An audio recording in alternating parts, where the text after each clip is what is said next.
Today's episode comes to you at the request of another one of our viewers who has been struggling to research her family history, and she has found herself hard-pressed against one of those dreaded genealogy brick walls. Let's see if this story sounds familiar to you. You've been staring at the same name for 3 weeks, maybe longer. You've searched every database that you know. You've tried every spelling variation, and every time you find nothing. So you do what most people do. You start to wonder if maybe the records just don't exist. Maybe this particular ancestor just slipped through the cracks of history. But what if I told you that the records do exist? Every one of them. Join me as we look at why so many genealogists and family historians find themselves so stuck when researching their families. How a research method that may work in another area of the country just simply doesn't work in New England, and why the records, which have up until now been so elusive, can be there under your nose the entire time. You just don't know where New England hid them. Join me today on Trace Your New England Roots.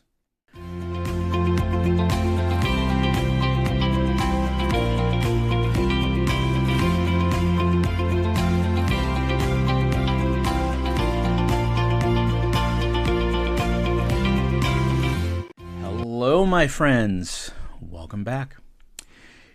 Here's something that surprises a lot of genealogists, folks, and that is that the United States does not have one single record-keeping system. It has dozens, and nowhere in this country is that more complicated or more rewarding once you understand it than right here in New England. When the Puritans arrived in Massachusetts Bay in the 1630s, they didn't organize themselves the way that most of Europe did.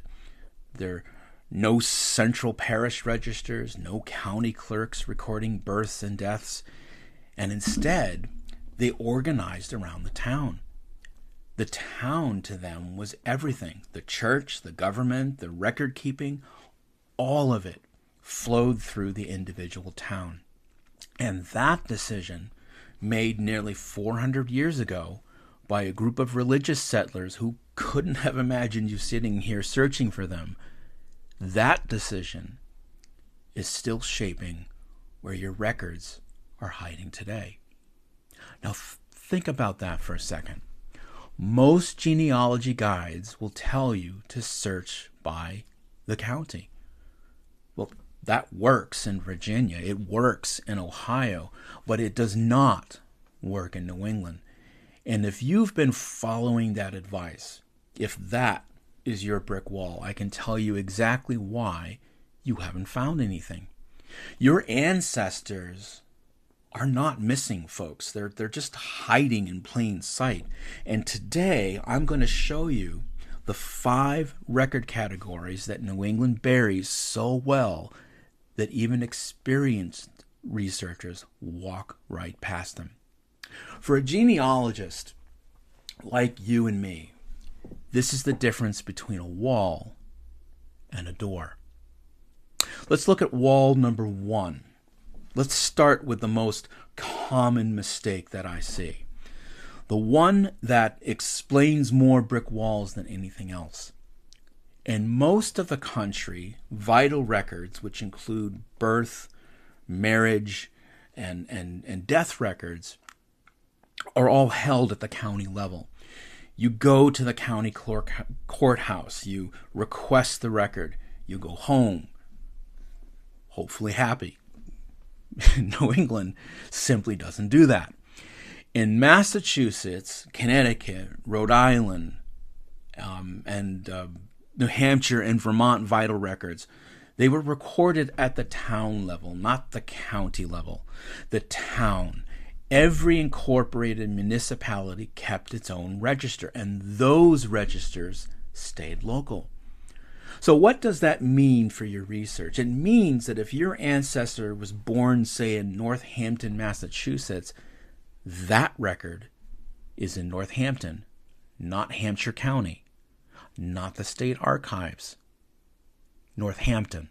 And here's the crucial part, folks. When you search on Ancestry or Family Search using a county filter, you actually may be walking right past the exact record you need because the indexing does not always connect the town to the county in the way that you would expect. And the fix here is simple, but it is counterintuitive. Stop searching by county, search by town. Learn the specific town that your ancestor lived in and search that town's vital records directly. Many Massachusetts towns had the records published in a series called The Vital Records of Massachusetts Towns, which are also commonly known as the TAN books. And they've been digitized. Those books are going to be your first stop, not Ancestry's general search bar. Now let's go back further. Because if you're searching for ancestors, say, before 1844 in Massachusetts, you have a new problem that no amount of ancestry searching will solve. Massachusetts back then did not require civil registration of births, marriages, and deaths until 1884 or 44. And before that year, there was nothing. There's no state mandate, no standardized form, no central record. And this is where most researchers stop. They hit 1840, they can't find a birth record, and they just assume that the trail has gone cold. But what if I told you those records do exist? They're just in a completely different place. Before 1844, the only people systematically recording vital records in New England were the churches. Congregational churches, Baptist churches, Quaker meetings. They all kept registers of baptisms, marriages, and burials that go back, in some cases, as far back as the 1600s. And get this, many of those registers have never been fully indexed. They're just sitting on microfilm, in church archives, in town historical societies. They are not showing up in your ancestry search, but they do exist. The Congregational Library in Boston holds records from hundreds of New England churches. The New England Historic Genealogical Society has also digitized significant portions of these registers. And Family Search's catalog, not its keyword search, its actual catalog, contains microfilm collections for individual churches that almost nobody browses. So your ancestor's baptism is probably in one of those registers. You just haven't known to look there. Now, I want to talk about something that doesn't feel like a brick wall at first. It feels like a breakthrough, and then it becomes the most confusing thing you've ever encountered in genealogy, and that is Puritan naming patterns. The Puritan tradition in New England had a very specific custom. You named your children after family members. These are grandparents, siblings who may have died young. And because infant mortality was devastating in the 17th and 18th centuries, the same name just got recycled again and again and again within a single family. I've actually seen families with 3 living sons, all named John. It's not a typo. It's not a record error. 3 Johns, because the first 2 had died young. And by the 3rd, the name had become kind of like a memorial to the other 2. So now imagine you're searching for your great-great-great-grandfather John Smith of Dedham, Massachusetts, and you do find a John Smith born in 1724, and then another in 1727, and then another in 1731, and you have no idea which one is yours or whether they're even related to you. But here's the crucial part. The way out of this wall is through probate records. Wills and estate inventories in colonial New England almost always name children specifically, often with ages and sometimes even with locations. When you find your John Smith in a probate record, he then stops being one of the three, and he becomes an actual person with a family, a place, and a date that you can work backward from. The probate records, folks, are held at the county level, not the town, the county. So you need both systems, towns for vital records, county for probate. And learning which county your town belonged to at the specific time your ancestor lived there brings me to the next brick wall.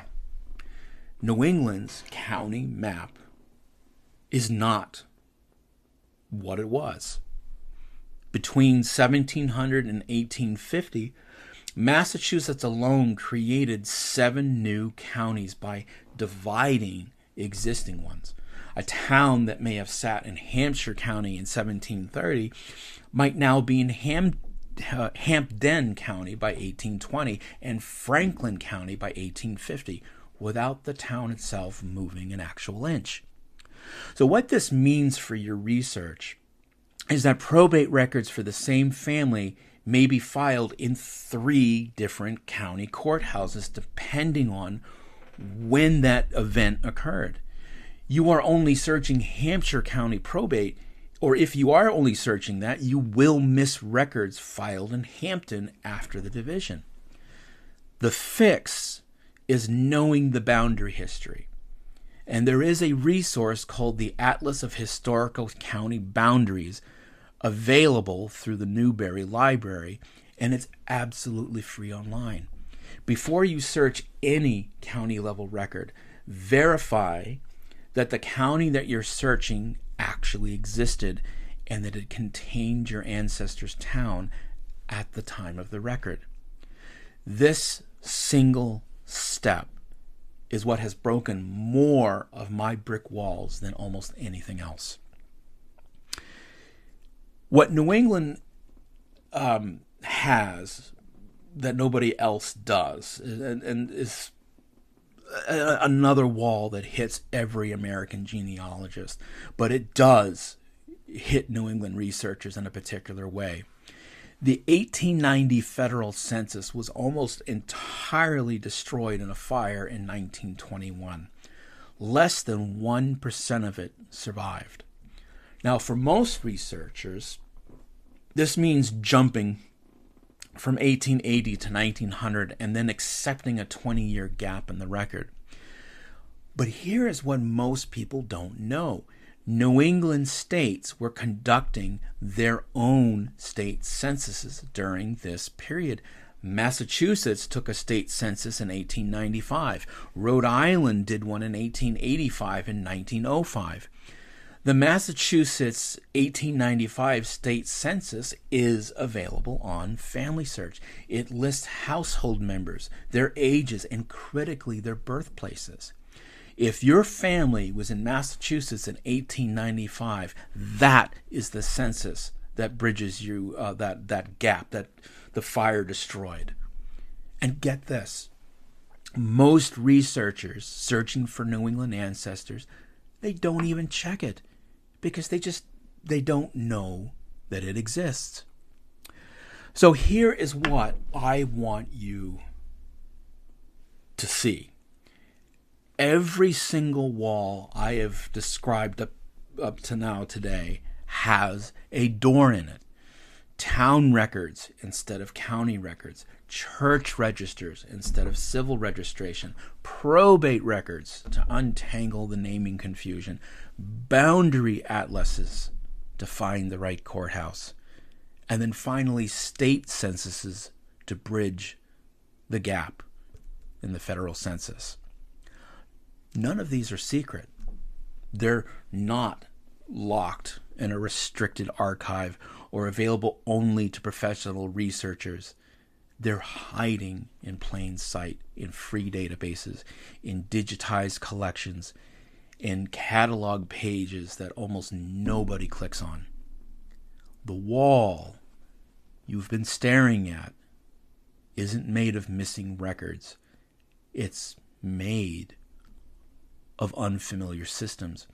And the difference between a researcher who's stuck and one who isn't is almost never effort. It's almost always not knowing where to look.